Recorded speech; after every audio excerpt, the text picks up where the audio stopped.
नमस्कार, आकाश न्यूजमध्ये आपलं सर्वांचे स्वागत आहे। गोसीखुर्द धरणाचे संपूर्ण 33 दरवाजे उघडले। 3706 क्युमेक्स पाण्याचा विसर्ग सुरू। नदीकाठच्या नागरिकांना सतर्कतेचा इशारा।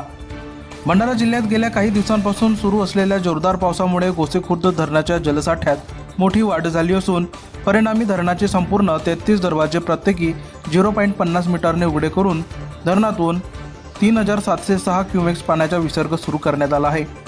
धरणातून मोठ्या प्रमाणात पाणी सोडण्यात येत असल्याने नदीच्या पाणी पातळीत वाढ होण्याची शक्यता लक्षात घेऊन प्रशासनाने नदीकाठच्या गावातील नागरिकांना सतर्क राहण्याचे आवाहन केले आहे।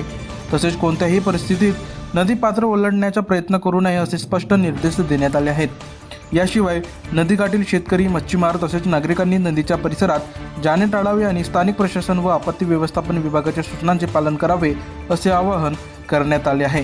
दरम्यान जिल्ह्यात पावसाचा जोर कायम असल्याने प्रशासन परिस्थितीवर बारकाईने लक्ष ठेवून असून आवश्यकतेनुसार पुढील उपाययोजना करण्यात येणार असल्याचे सांगण्यात आले आहे।